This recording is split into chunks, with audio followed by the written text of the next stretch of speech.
Your first thought upon seeing this video was probably something along the lines of, why would you do this to yourself? Following that, either after seeing the channel name or clicking on the video and hearing my voice, your next thought would have likely been, hold on, this isn't Esgu. And you would be right. I'm not Esgu, but inspired by him, I decided that I was going to take a stab at this challenge myself. As someone who made one challenge series which ultimately failed, another which he will never finish, along with random Mirror Dungeon challenge runs, I am clearly the second most qualified person to attempt it. And now, here we are. So, a fair disclaimer before we really get into things, this video and those following will be taking a lot of inspiration from Esgu's editing and presentation style. The format is simply too good for me to not use it. And Esgu, if you're watching, hi. I hope you don't mind. With that all out of the way, and without further ado, let's get into how I beat Refraction Railway 5 with the worst teams possible. For those of you who are unaware, or for those who simply need a reminder, Refraction Railway 5 is, as of releasing this video, the most recent endgame content in Limbus Company, and is typically where you'll find the most difficult fights the game has to offer, with each one usually featuring its own unique gimmick or two. So clearly, only someone who is completely deranged would actually want to try this with the worst units in the game. Well, isn't that funny? This time around, there are 11 fights in total, split into 3 sections. 4 in Section 1, 3 in Section 2, and once again 4 in Section 3. However, these fights are not fought individually. Since the previous Railway introduced the concept of chain battles, Project Moon have been somewhat religiously pushing the concept, and that remains true in Railway 5, meaning each of these 3 sections has you fight the bosses in waves, where dying means starting all the way over from the very first boss of that section. Normally this wouldn't be so bad. Chain battles allow you to bring backup units after all, so if the first 6 sinners die throughout the section, the remaining 6 should be more than enough to pick up the slack. But to explain why I'm not going to be able to take advantage of that, I first need to talk about the first of the Railway's 2 gimmicks, the loadout lockout. For this Railway, any ID that is brought to Section 1 can no longer be used for Section 2, only unlocking again when you get to Section 3. It's a neat mechanic, which forces you to switch up your team between the two, and demands you have at least 16 or so usable IDs, but one which creates an interesting challenge in building the worst team possible. While the game definitely has some superbly terrible IDs, some sinners simply have none that can be considered genuinely bad. And, factoring in the fact that the components of the team I bring in Section 1 can't be reused for Section 2, there is simply no way to fill out 2 teams of 12 IDs that would feel like the worst for the sections. Besides, even if I could somehow make 2 terrible teams, I was almost certain that having backups would immediately make the challenge a lot easier. So, after very little deliberation, I came to the conclusion that I would not be using backup units. I would be completing the challenge deathless. With 12 total worst slots to fill out for the first 2 sections and free reign in Section 3, I now felt confident that I could craft a team that would be the worst for each section of the Railway. With that explanation out of the way, I can now establish the rules properly. There will be no more than 6 fielded IDs for each section, with no deaths allowed. Those IDs on the field must be the worst IDs possible for each section. Obviously, I mean, that's the entire point of the challenge in the first place. But, you know. I will also be using the worst possible support passives on the bench.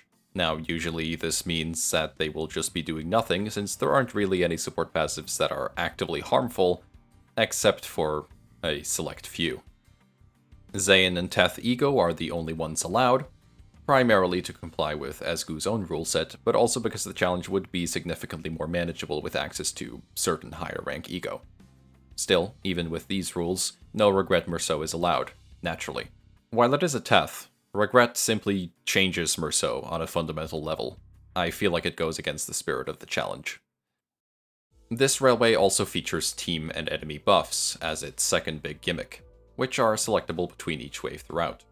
These buffs vary from somewhat useless to significantly altering the power of the team. And originally I was considering taking the buffs that would benefit me the least, however, I very quickly realized after attempting Section 1 for a while and thinking ahead that it would probably make the challenge nigh impossible. Thankfully, you guys seem to agree with me, so there will be no restrictions on the buffs I'm allowed to choose. Realistically, this also makes sense. Just because I'm using the worst teams, that doesn't mean I have to make the worst choices. If there is an advantage I can gain through the mechanics the game has presented me with, I will take it. And with this relatively lengthy preamble finished, let me now take you through my process for building a team for Section 1. Building a team for Section 1 inherently also meant building a team for Section 2 at the same time, since my pool of bad IDs was somewhat limited and also very concentrated on the same few sinners. Some truly do have it worse than others. But for the video, you won't have to worry about that too much. The process very simply boiled down to, could I make 2 teams without overlap that were bad enough for each section? And the answer was pretty much yes. Of course, I had no way of fully knowing for sure what would be the worst team, but with my knowledge of the game and through studying the enemies that appear in each section and its waves, I could infer the teams to the best of my ability. Section 1's first wave is Herding Teddy Bear, followed by Rose Hunter, then the Class 3 Peccatulum, and finally Sleeping Bag of Bygone Day, who, for the record, I will mostly just be referring to as Sleeping Bag from now on. With how the railway is set up, I obviously couldn't make a team that was perfectly the worst against each individual enemy. But luckily, or unluckily for me, depending on how you want to look at it, most of the sections have a semi-consistent through line in terms of damage types and resistances. Still, I did try to single out the biggest issues first, which for Section 1, in my mind, was Sleeping Bag, seeing as it's at the very end of a long section and uses plenty of unbreakable coins. It only deals pierce damage, which there is also a healthy amount of from the rest of the enemies. As such, the preferred weakness for the team was easy enough to identify, but seeing as it endures, is neutral, or weak to all damage types, I would need to look for those elsewhere, and it quickly became obvious. All the Peccatula are 0.5 times resistant to blunt, a resistance that Teddy also shares with a 0.8. Rose Hunter is neutral to it, but that was good enough for me.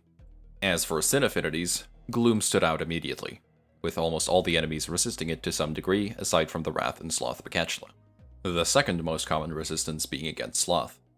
With all this in mind, if you've watched Esgu's challenges, you might already see where this is going. Blunt is an extremely common damage type for the worst IDs, with Sloth and Gloom usually tagging along, almost like they know just how useless they are. So I don't really feel like dragging it out any longer. Here is the team I ultimately decided to use for Section 1. Starting us off, we have Base Faust, giving us absolutely nothing. Her only clashable skill, her skill 2, being both blunt and sloth, with the rest of her kit hardly making up for it.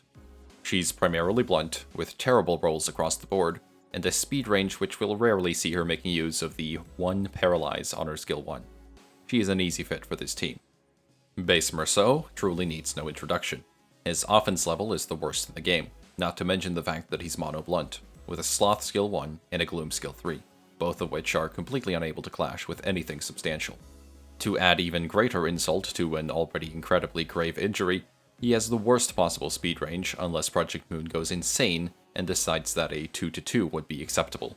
Furthermore, he's weak to Pierce. Coming in at number 3, and with an actually usable speed range, Chef Gregor. He has some more favorable matchups in this section, but his clashing is nonetheless pitiful, meaning he won't be making use of his high speed range to redirect any clashes. He also, of course, has a weakness to Pierce. Zweirodian may have been the best unit I brought, despite everything. With how long the fights are, ramping up her poise doesn't really become a problem, and her shield combined with her neutral resistance to Pierce meant she will actually be able to tank a lot of hits. Nevertheless, her damage output will be completely useless, being mono-blunt, with half of her kit being Sloth and Gloom. And it also doesn't help that she can barely clash anything. Even with her shield fully ramped up, she would almost never actually get to make use of her coin power conditional on the skill 3. Thanks to her low speed range and the abundance of unbreakable coins in the railway as a whole, she would often get hit before she had a chance to use it. And since the conditional is not on use, bleed would be the reason she lost it otherwise. Zwei Sinclair is up next, and he essentially brings the same thing to the table as Rodion, but without any of the positives. He has absolutely embarrassing rolls, with unfavorable damage types and affinities to boot. It doesn't help that his god-awful skills means he'll often need to rely on Branch of Knowledge to clash instead, often leading to a downward spiral of him just losing SP on headset, having to use Branch to clash again since his only usable skill is a single coin, which leads to even more SP loss, with no way of getting it back, since once again, his only usable skill is a single coin, which is far too risky to use at low SP. The one benefit he gives me, which I am choosing to call a benefit since everything else about him is just completely awful, is Lifetime Stew. If you've seen Esku's Railway Challenge, then you know the horror of using this ego. It is a 10th level ego, which can heal, technically, as long as Sinclair rolls head on his coin. If not, and he instead hits tails, he will not heal anyone, and will instead deal damage to them in the form of 7 burn. In moments where it is absolutely necessary to heal, this is simply not good. But want for any other full team healing 10th ego, it would be my only choice. A fact which is thankfully made slightly less devastating given the next and final ID. While she is far from the most terrible ID on this team, her frankly incredible speed certainly making up for some of her drawbacks, base Ishmael being mono blunt with less than favorable damaging options by virtue of her affinities, she still does more than enough wrong to warrant being an inclusion. What she does give me is Bygone Days. Bygone Days is a 10th ego which can heal. There is no technicality, there is no caveat, it simply can heal. Granted, it is somewhat expensive, with our only source of the required lust being from Chef Gregor. It only heals 2 allies, but simply having an ego which can heal and lets me rely less on the randomness of Lifetime Stew is really, really nice. As an aside, this is also the reason I'm not using Cavernous Wailing on Sinclair instead of Branch of Knowledge. It uses the same precious resources as Bygone Days, and with how often he needs ego to clash, that just wouldn't be financially responsible. Furthermore, as much as I hate Branch, I will at least admit that it clashes very high, something that cannot be said for Cavernous Wailing, with its 16+8 and -2 offense level. Nevertheless, back to Ishmael's problems. Her being our only source of reliable healing has an unfortunate downside, which lies in the fact that she only has single coin skills, which means that building sanity back up through clashes will be difficult for her, and every usage of Bygone Days means essentially debuffing her. Still, it's easily worth it. You may have also noticed that only Merceau and Gregor are actually weak to Pierce, the reason being that Section 2 also requires quite a big emphasis on having Pierce weaknesses, maybe even more so than Section 1. But rest assured, the rest of the team being weak to Slash would prove equally as troublesome, even though I hadn't even considered it. I also very quickly want to give a dishonorable mention to the IDs that were heavily considered but ultimately dropped, starting with Le Gregor. He doesn't have the most amazing rolls, he's weak to Pierce and mono blunt, doesn't have access to any coin power conditionals, but ultimately his Wrath and Lust skills would have simply been too effective against most enemies for it to be offset by the Sloth skill 3. Which would still deal at least decent damage by virtue of being a 4-coin skill. Sloshing Ishmael was also considered for a pretty long time, until I realized that her aggro gain would be much more of an issue in Section 2, where I would have no other units with aggro. Here, she would have been sharing aggro with Sinclair and Rodion, meaning targeting would have been much more manageable. Finally, I'll quickly cover the support passives, all of which, essentially, do nothing. DHE Sang. Multi-Crack Heath. Charge is useless to us, and the only way for us to gain it is by using Electric Screaming. Still, the cap being raised by 5 does absolutely nothing for us. W Corp Honglu. I think he could technically have triggered at some point, but I don't think he ever did. And if he did, it wasn't impactful enough to matter. Still, I should have just put an Uptie 1 unit on the bench. Molorotis, no one is gaining any tremor count. Both 7 Ryoshu and Endcorp Dawn are at Uptie 1, and are thus providing no benefit. You may notice that Sunshower Heathcliff was absent from this list, and that's because I believe his passive will be much more devastating against the enemy Peccatula in Section 2, seeing as I'll need to use Ego often to clash against them, and my SP will be low across the board because of it.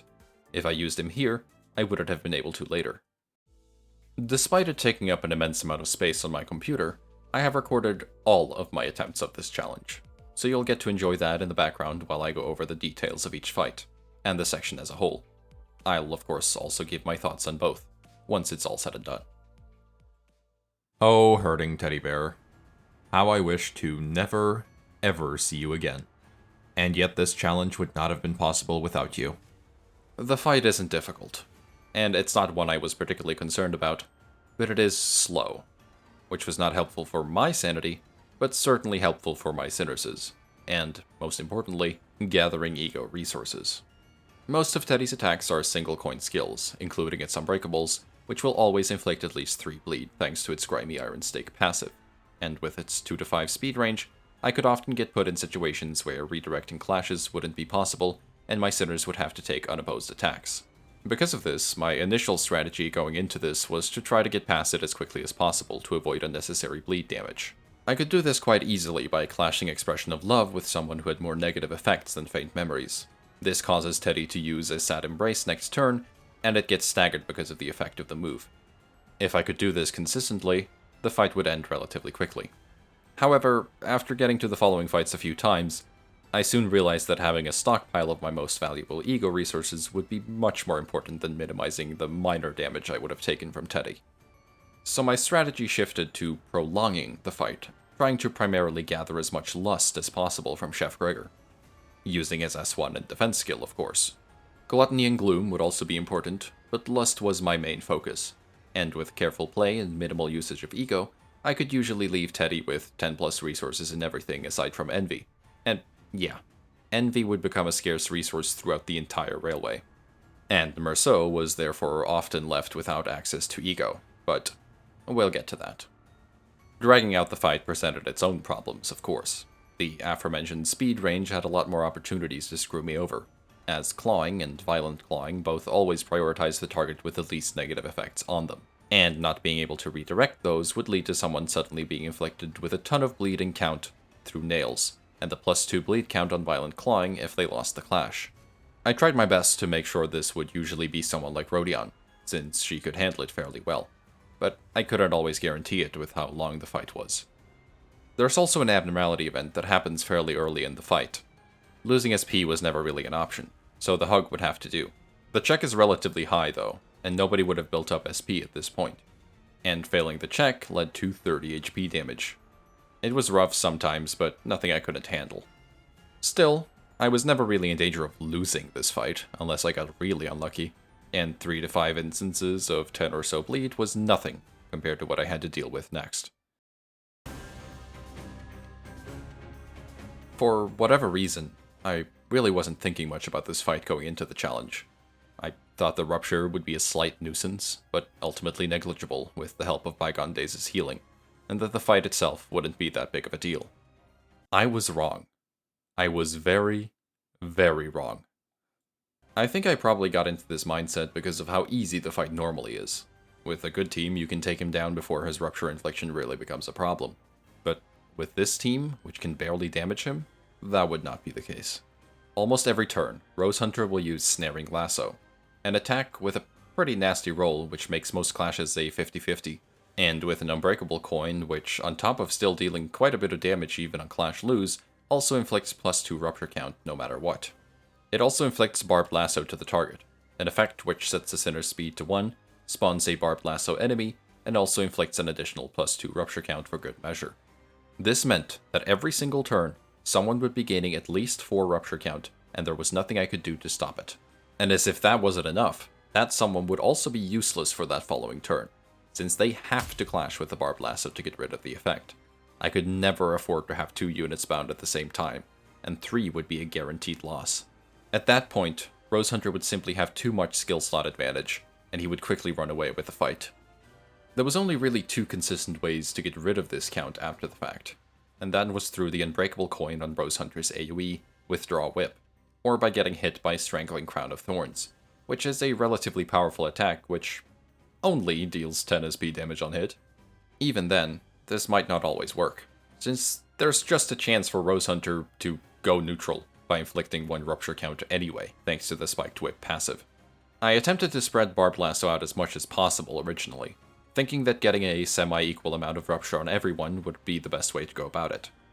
However, that strategy fell apart as soon as I realized the implications of this passive. At less than 40% HP, Rose Hunter starts inflicting everyone with rupture every turn, on top of also inflicting 2 Barbed Lasso instead of 1. This would force whoever got inflicted with it to take 20 gluttony damage at turn end. and this would happen for multiple turns when Rose Hunter got below 40%. I tried to get around it by staggering him, but Barbed Lasso Infliction is at combat start. It is literally 20 unavoidable damage, plus at least 2 rupture count, on top of gaining potency as long as he stays alive. With everyone having built up count at this point, combined with my inability to quickly take down Rose Hunter, that rupture would get out of hand in even just 2 turns. To be clear, Rose Hunter himself is dangerous, but he's not the real problem. It's the fact that the rupture remains into the next fight, which is the real issue. Interlocking Brambles wouldn't matter if the rupture simply cleared when the fight ended, but it doesn't. And not every unit could reliably take 10 or 20 rupture damage more than once. So it was clear I needed to prioritize getting rupture onto the IDs, which could actually get rid of it reliably. And I'll elaborate on that process when I get to the Peccatula, but for now all you need to know is that those IDs were Swy Rodian, Swy Sinclair, and if it was truly necessary, Merceau. They would need to alternate being inflicted with Barbed Lasso. By focusing the majority of the count onto them, the other 3 IDs could do their best to keep themselves as rupture-free as possible. These 3 IDs also had one downside turned into a benefit here: their low speed ranges. Since Interlocking Brambles inflicts potency based on speed values, they wouldn't have rupture build up as quickly as someone like Ishmael would, for example. The only issue I ran into was that Swy Sinclair, determined to truly be as useless as possible, wasn't always guaranteed to kill the Barbed Lasso enemy, his S1 failing on Tails, and his S2 also not doing enough if he rolled even a single Tails. But it was a risk I had to take. Luckily, there were still a few things about this fight I could actually take advantage of to get through it. The first of which relating to this move. Project Moon's inability to actually properly program their games gave me a benefit here. This move lies. It's supposed to inflict 2 rupture count on hit when the target has less than 5, but it simply doesn't do that. As far as I could tell, no matter what, it only ever activates the secondary effect, inflicting 2 rupture potency instead. And this is huge. It meant I could sometimes just let this move get through without being in much danger, and I often let Gregor take the hits since he's resistant to slash, which was also helpful in lowering his rupture count if it got too high. Of course, most of my team is also weak or neutral to slash, so I did still have to be careful with it. But it wasn't nearly as devastating as it could have been if it worked as intended. The next boon I had in this fight was Rose Hunter's stagger thresholds. They're low, and extremely close together. Even better, the first stagger threshold is right at the transition point to below 40% HP, meaning if I played it well, I could stagger him early in a turn, essentially giving me 2 turns of stagger to get him right to his second threshold. I could then repeat that for the next turn. This way, I would only need to deal with about 2 to 3 turns of forced rupture infliction, and if I played it well, only 1 turn of the 20 gluttony damage. Granted that I managed to kill him within those 4 turns, of course. A few times I overestimated the amount of damage I'd be able to deal, and got brutally punished for it, but I did eventually start getting it consistently. I did have to use Bygone Days a few times throughout the fight to keep everyone's health topped up, and Lifetime Stew actually found a unique usage here, being a way I could get rid of rupture count. It has to hit allies to heal them, and because of this, it also triggers rupture. I could use this fact to remove some of the rupture inflicted by interlocking brambles towards the end of the fight, keeping count low, and also mitigating the damage taken in the process by healing. Well, sometimes. After plenty of trial and error, I did eventually manage to make it to the next fight. Unlike with Rose Hunter, I had not underestimated the danger of this wave, and I was right not to. Good speed ranges, split between 3 different enemies who can all be pretty devastating if given the chance. Yeah, I knew from the start this one wouldn't be easy. And even though I was aware of all of this, it was still far more rough to get through than I had imagined. The biggest problem in this fight is that almost all of my attacks are resisted, and given that all of them are equally dangerous, it's very difficult to focus one down, so a lot of that already low damage will also be spread out amongst the 3. And the longer the fight goes on, the more sinking will stack onto the sinners through Infectious Gloom. That sinking wouldn't be too much of a problem if we don't get hit, but 1, there's no way for me to guarantee that, ever, and 2, I need to get hit. Rodion, Sinclair, and Merceau will, if I've played Rose Hunter correctly, have plenty of rupture on them. They're able to take some of the hits from Peccatulum, meaning I can slowly whittle down the rupture that way, while the rest of the team focuses on taking out the other 2. However, that comes with the issue of being inflicted with a lot of tremor if I'm not careful. and Pygriche has Tremor Reverb. For those unfamiliar, Tremor Reverb is the special type of tremor that was introduced alongside Honglu's cavernous wailing ego. Whenever tremor is bursted, the target also takes sloth damage equal to their tremor potency. Normally, this is never an issue, but seeing as, once again, this is not normal, and I do need to get hit, at least somewhat, this rising sloth move can be terrifying. It also wouldn't help that after using Lifetime Stew, Sinclair would be fatally weak to sloth, meaning that just getting hit by this move, combined with Tremor Reverb, he would kind of just implode. You may also notice that this move has a very neat Clash Win effect, where it gains attack weight based on the target's tremor. All three of them have a move like this, with Ire's being Exploding Wrath and Morostatis' being Cascading Gloom, the latter easily being the most dangerous and constant threat. Cascading Gloom's conditional for attack weight is fulfilled simply by Morostatis existing on the field, once again through its Sinking Inflicting passive, so it will always have at least 2 attack weight on Clash Win. It also rolls extremely high, with a ceiling of 24 with its conditionals fulfilled, which, yeah, that will also almost always be fulfilled. The amount of times I've ended up dying to this specific move, with most of my ego only being favored against it thanks to our SP constantly being sapped, I shudder to even think back on it. Because of this, I figured that my focus should be on taking it out quickly. But that would prove difficult. It easily has the best resistances against my attacks, ignoring Pygriche's innate resistance to, well, everything. The only attack really capable of doing much of anything to Morostatis was Gregor's S3, which only comes around so often, so instead I shifted my focus to Ire. I needed to cut their action economy somehow, and killing Pygriche quickly obviously wasn't happening. Thankfully, killing Ire was doable. It's fatally weak to Gloom, and it has a high stagger threshold. Merceau and Rodion's S3s alone are nearly enough to bring it down to stagger. And after that, taking it out isn't very hard. If I managed to get it gone within the first 3 or 4 turns, I would be left with at least a bit more control the following turns, provided I didn't get fucked over by speed and targeting. Which, yes, that happened a lot.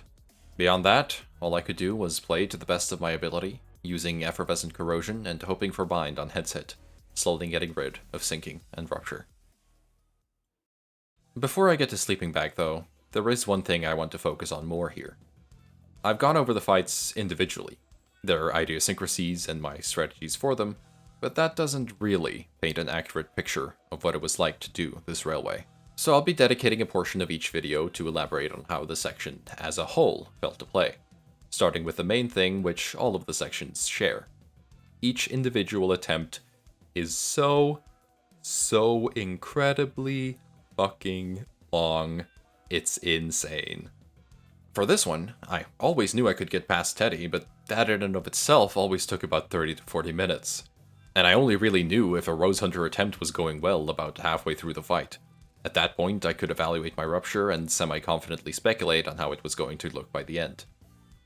Then I had to pray that I wouldn't get unlucky with the first turn on the Peccatula, and yes, it was basically completely up to chance.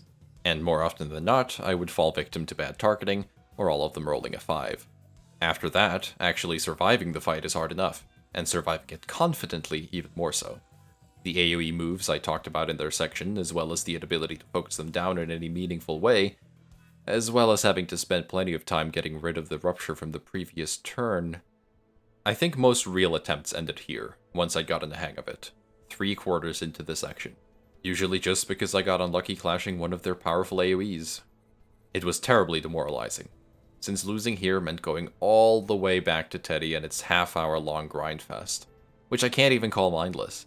I had to at least pay decent attention for the entire fight every time, and I often had to reset multiple times just to make sure I got good RNG on the first few turns, meaning I got into a loop of turn 1, look at speed ranges and targeting, hope I have good enough skills to win the clashes, and if not, reset and do it again. I got very tired of seeing this fight after a while. And still, looking back on it now, knowing what was to come, well, let's just say, I may have been too harsh on this poor thing. There's also a different minor problem with Rose Hunter I'd failed to mention earlier, and that's his speed. He isn't that fast on paper, only having a 1 to 3 in speed, but as soon as there's a barbed lasso enemy on the field, he gains a +1 to that speed, effectively making him a 2 to 4 almost every turn, since, as I mentioned, he inflicts barbed lasso constantly. It's not a terribly high speed range still, but the fact that he could now roll a 4 instantly put me in situations where the majority of my team wouldn't be able to redirect him. To make it even worse, he will always try to use Withdraw Whip on the target with barbed lasso, and if I can't redirect it, it deals a massive amount of damage, inflicts a ton of count, and is essentially just an instant run killer. My only solution was to always keep Bind on him, either through Snag Harpoon or Chef Gregor's S2, and spamming Ego with Ishmael really wasn't that good for her sanity, the problems that caused having been explained earlier. It was the only way I could keep Rose Hunter under control though, so I didn't have much of a choice. However, this frivolous usage of Snag Harpoon, not to mention having to use Bygone Days as well, meant that Ishmael's SP would always be negative or close to 0 going into the Peccatula. It didn't help that I often needed to use Ego on the final turns of Rose Hunter, just to guarantee that he would go down, so the others wouldn't be looking so great in the SP department either. And with a constant SP draining through Morostatus' unavoidable sinking, this meant that the longer the fight went on, the more my sinners would get mentally unwell, with no way for me to focus down the Peccatula. And even if I would survive a while, trying to use Representation Emitter as much as I could to keep sanity in check, eventually someone would just corrode from a bad hit from Morostatus, and that would be the end of it. This was ultimately what made me realize that the challenge simply wouldn't be possible if I didn't pick good buffs. While the passive SP healing would be the only substantial buff in Section 1, coupled with Representation Emitter, it would still be a huge help in counteracting the SP loss from Morostatus and Ego usage. And thinking about future fights like Dulcinea, I knew I would definitely need Bloody Banquet eventually. So, the buffs I decided to go for were Refracted Mind, which would heal 3 allies for 8 SP at the end of every turn, gain Refraction, to more quickly ramp up Rodion, Infliction Refraction, because the extra status Infliction might be nice for Tremor, and for the final buff, I picked Nebulizer. Thinking back on it now, I could definitely have picked some better buffs. Refracted Poise would have probably been more useful than Infliction, and while my logic for Nebulizer was, if I can keep up the Poise, I'll have a plus 20% damage increase all the time, rather than a plus 30% increase under certain conditions. But it didn't really prove to be very helpful or feasible. Still, there is nothing to be done about that now. After I'd finally settled on that, and allowed myself a break, since I'd already spent about 12 hours on the section, I came back with renewed confidence. I'd gotten so close to the last fight before. This small change should be enough to push me over the edge. And on my first proper attempt, it was already looking good. I'd been able to farm plenty of resources on Teddy, got through Rose Hunter's stagger thresholds cleanly and efficiently. With 2 successful lifetime stew usages and a manageable amount of rupture on my sinners, Sinclair's count felt a bit high, but with careful play it felt doable. Immediately, the targeting wasn't great though, and Gregor did end up having to take a hefty hit from the Gloom Peccatula. But as long as I could keep him safe next turn, it should be fine. And with Effervescent Corrosion hitting heads for Bind's Infliction, that would be possible. I played out the rest of the fight as well as I could, eventually taking down Ire, then Morostatus, and slowly started chipping away at Pigrichier, trying to safely farm as many resources on it as I could. Sinclair and Rodion still had plenty of rupture on them though, but with the amount of Tremor reverb they'd built up, I couldn't afford to let them get hit by any more attacks. I'd also managed to build up a lot of sinking, especially on Merceau. And I wasn't actually quite sure how I was going to go about getting rid of it at this point. But I did still take it down, and finally got my first look at... It felt insane that I got here on my first attempt after picking good buffs, but I knew this wouldn't go easily. There was still that rupture and sinking to deal with, and I knew plenty of unbreakable coins were coming up, so I needed to be careful with how I went about this. This asthmatic skeleton follows a very predictable pattern for its attacks, essentially having 2 phases split between the head and the body. The head begins by using a few relatively simple attacks to clash with, but which do get stronger the more poise it manages to build up. With this team, consisting of very low coin amounts and terrible damage output, I knew I couldn't take very good advantage of the excruciating suffering passive to make it lose poise. Simply put, it would gain it faster than I could remove it. After the head does its thing, it switches to the body, which targets each sinner with an unbreakable attack called That's Mine. It's 4+4, so it shouldn't be that scary. but it will almost always have the clash power conditionals fulfilled, meaning the true roll in a clash is actually closer to 10 to 14, not accounting for offense level differences. For this team, that wasn't easy to clash. The poisoned siphons on hit didn't really matter that much, since, again, the fight went on for long enough that it didn't really make a difference whether it got the full amount or just half of it. Finally, after that, it uses just one move, Labored Breathing, a 3-coin AoE which naturally gains some scary benefits from poise, with the third coin being unbreakable.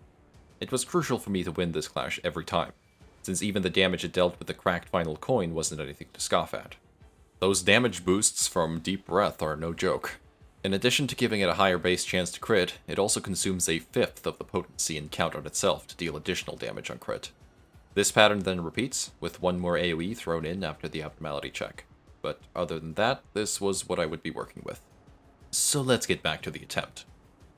I could use the turns with That's Mine to somewhat safely get rid of the Rupture and Sinking. Since it's thankfully a single coin move, whatever damage I took from the Rupture or the Sinking could be recovered on following turns. I'd used up most of my resources for Bygone days at this point, so I did have to be careful while also slowly building back up the resources to keep the sinners in the fight. And it didn't go terribly. I eventually did manage to rid them of all their ailments, but overall health wasn't high, and Ishmael and Sinclair were quite close to their stagger thresholds. SP was also low across the board, and building it back up was going to be a hassle, especially since with the damage Sleeping Bag was now dealing, I couldn't afford not to clash, which often required ego. I survived the following couple of turns even with Ishmael staggering before the AoE, but it wouldn't be enough. Gregor couldn't take the unavoidable damage for long, and I simply wasn't able to build up enough resources to heal fast enough. The attempt, despite a promising start, ended in failure. But I didn't feel discouraged. I'd gotten to Sleeping Bag, and I'd seen it was possible now. Simply having gotten to that point felt really good already. With just a bit more luck, and smarter plays, I knew it could be done. The first thing I did was swap out Gregor's ego. I'm not sure why I didn't think of this earlier, but he'd been using Suddenly One Day and Bygone Days this whole time, both of which require lust, a resource we did not have in abundance. He often had to take needlessly risky clashes because I didn't want him to spend the resources, but I could have just swapped to Legerdemain and Lantern, the latter of which was never used in the entirety of the Railway. They both use Gluttony and Sloth, resources I have in abundance. Sloth especially, but Gluttony was also plentiful. The guaranteed 4 Paralyze on Uptype 4 Legerdemain could also be a huge help. It was an obvious change I should have just made much sooner. So let me ask you, if you had to take a guess, how many more attempts would it take me to finally beat the Sleeping Bag? And no looking at the time left in the video, yeah, I'm looking at you. Let go of that mouse. Keep your answer in mind as I take you through the next promising attempt. I'd once again gotten through Rose Hunter fairly confidently, but the Rupture situation on Rodion going into Peccatulum wasn't looking great. I had to somehow get her through 10 instances of 25 damage. Her shield would take care of most of it, but there was still the actual damage of whatever skill she needed to get hit by. I got pretty lucky on the first turn though. Both Pygriche and Moristatis had a slot taken up by a defensive skill, and their targeting was quite generous. If I just carefully planned out my turns, I was sure I could do it. With both Merceau and Rodion's S3s lined up, I could quickly bring Ere close to stagger. If I could neutralize it this soon, that would be a huge point in my favor. I had Sinclair tank a few hits from the Sloth Peccatulum, making sure he wasn't getting too much Tremor stacked onto himself in the process, while I focused the brunt of my damage onto the Ere. It was all going well, until Rodion, at 45 SP, dropped a coin with Effervescent Corrosion against Cascading Gloom, which rolled both heads. A 1.25% chance. With a 15 sinking on her, this turned it into a 3 attack weight AoE, hitting Gregor and Merceau alongside her. This was devastating, and hearing the stagger sound effect from Gregor made my heart sink. In a panic, I used Durante to have all of their speeds, even though I really didn't need to, looking at the targeting. But in the moment, I really wanted to make sure I was in full control of the situation. With the Bygone Days and an Effervescent Corrosion to take care of the Ere, I was pretty much back in the game. I just needed to rebuild that SP I lost from Cascading Gloom. I played out the rest of the wave without any complications, generated resources on the Pygriche, and finally finished it off with a Lifetime Stew, to get rid of that final bit of rupture count on Rodion. I wouldn't have minded that much either way, but I was quite grateful to see it hit heads. And with that, I'd made it to Sleeping Bag for the second time. Since I hadn't really had much experience with this fight yet, I kind of had to improvise some strategies on the fly. The first of these was to use Faust's S3 unopposed on the body the turn before it starts trying to steal our poise. This would lower the rolls of That's Mine, if only slightly, and mitigate some of the damage it deals. The second was to get as much tremor as I possibly could onto the body. This could be done easily enough using Effervescent Corrosion and Legerdemain. Effervescent inflicts 7 tremor count on multiple targets, while Legerdemain inflicts 6 potency. Some of these IDs also inflict a decent amount of tremor potency themselves, and Merceau also has that tremor burst on his skill too. With some frivolous usage of these, I could very quickly build up tremor on the body and the head. It does regenerate, but if I can stagger it quickly, I won't have to deal with as many of its phases.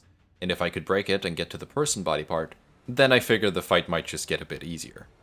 Basically, I needed the fight to go faster than last time, since the more times it got to loop its pattern, the more unavoidable damage I would take. And the final strategy I came up with was to have Gregor inflict paralysis with Legerdemain during the That's Mine phase. This would make the clash a bit easier for the person next in line by fixing the coin power of the move to 0. The buffs to its clash power still made it difficult, but it was better than nothing. Beyond that, it was really just a matter of clashing, bursting tremor, and occasionally healing when necessary. Lifetime Stew ended up being surprisingly kind to me. I knew the damage from Sleeping Bag would start ramping up quickly, so I really wanted to be as fast as I could. Eventually, and thanks in no small part to tremor, I managed to break out the person. Unfortunately, the damage I was able to deal during this turn was not nearly as high as I was hoping for, and now it was time for Share the Pain. It's a powerful AoE move, which gains a lot of power from poise, potentially rolling as high as a 36 with all the conditionals fulfilled. The coins are all unbreakable as well.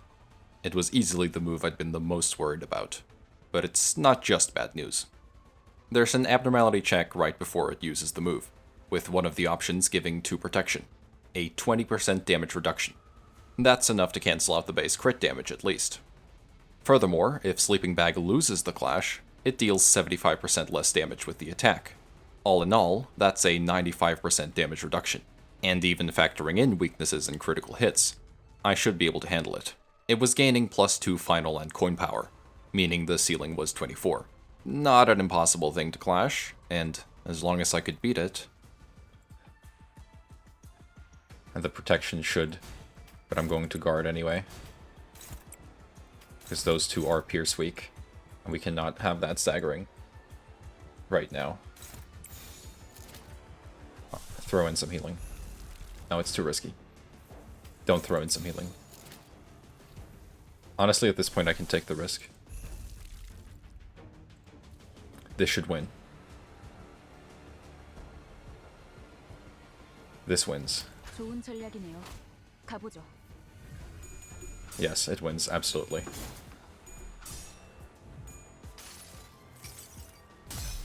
Oh my god. Am I finally gonna do it?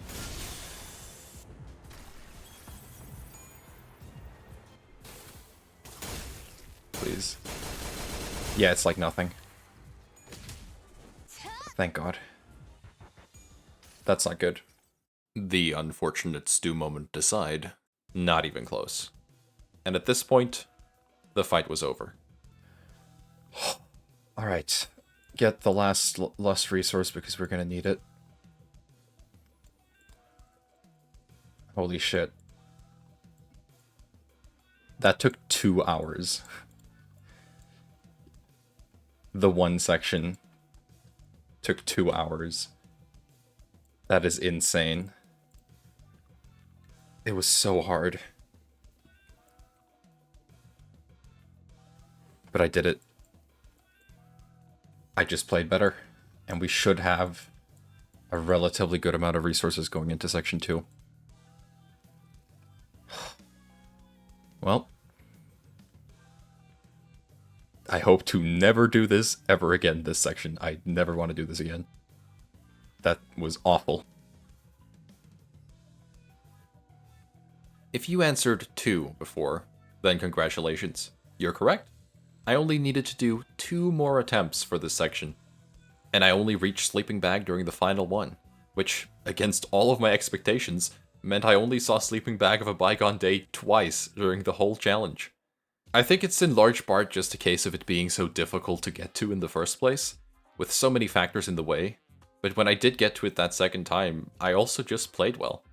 I used my awful team to the best of my ability, utilizing every trick I had from Faust's mediocre debuffs to Gregor's Paralyze, and it led me to victory.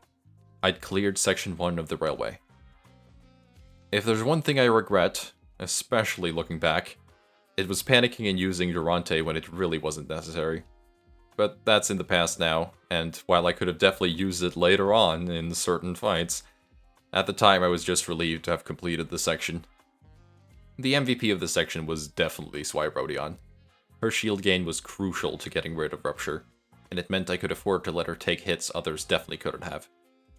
Section 1 was a pain at times, and having to restart from Teddy over and over again was certainly a bore. But at the end of the day, when it's all said and done, I really did enjoy Section 1 of the railway with this challenge.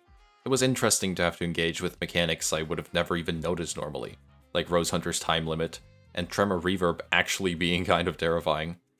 Being forced to think out of the box and having to play in a way I wouldn't normally was engaging. And to copy Esku once again, I am bringing out my own Painometer, the Suffering Scale, which is totally legally distinct and operates on a completely different principle that's most certainly defendable in court. The rating goes from 1 to 100, where 1 means I feel completely fine and this is the easiest fight I've ever done in my life, and 100 is me ripping my hair out in agony because honestly this fucking fight has made me numb to all stimulation and I just need to feel something. Something like that anyway, you get the idea. I'm doing them all here at the end because it wouldn't really make sense to put them after each individual fight description since it lacks the full context. With that said, Hurting Teddy gets a 30 out of 100. Not because it's difficult, but because I got so incredibly tired and bored of seeing it over and over again. I didn't like the fight normally, and I certainly didn't like it now. Rose Hunter gets a 50 out of 100, which is the highest rating in this section. Like I've talked about at length at this point, the lasting impact he has on the fights following thanks to his Rupture was the biggest problem I faced. Without it, I believe this would have been kind of a cakewalk. So he gets such a high rating partially because of the fight itself, but mostly due to those lasting effects. The Class 3 Peccatulum get to sit nicely in the middle, with a 40 out of 100. As annoying as it was to die here, and the sheer amount of RNG involved at times did nearly make me cry, their fight is still engaging. Having to deal with the sinking is a nice challenge, and taking care of the AoEs is exciting. It's a really tough fight, but it was fun in a very strange way. My suffering rating for Sleeping Bag is honestly really low. I feel like that's probably expected, but it's somewhere like 15 or maybe 20 out of 100. I just didn't struggle with it nearly as much as I had thought, and with how simple its pattern is to predict and exploit, playing around it wasn't very difficult. Labored breathing was scary at times, but I always knew I could heal it back without an issue. The final suffering rating for the section as a whole is about a 30 out of 100. It never felt impossible, only frustrating. I knew I could definitely get through it with the strategies I'd devised, and a little bit of luck. My final turn count for section 1 was 75, which seems slow, but remember I intentionally dragged out some of the fights to gather resources, and for real life time I spent on it, I estimated it to be roughly 16 hours. And full transparency, I did about 12 hours of attempts with picking useless buffs initially, and while my time after I decided to be kind to myself was significantly shorter, the experience I picked up during those 12 hours and the strategies I came up with for the section essentially stayed the same. I can guarantee that I didn't suddenly win just because of buffs, and the only really substantial one was SP healing anyway. And for those of you that hoped I would suffer more, well, don't worry. There'll be plenty of that. Regardless, that marks the end of the first video in this 3-part series. I already knew from the beginning this couldn't possibly be a single video, and I knew these would all get quite long. I just have a lot I want to say about these fights, and my experience with them, so thank you for bearing with me up until this point. If you want to see how taking on the Envy Peccatulum and Der Fluchschütze in Section 2 went, you'll just have to tune in for Part 2.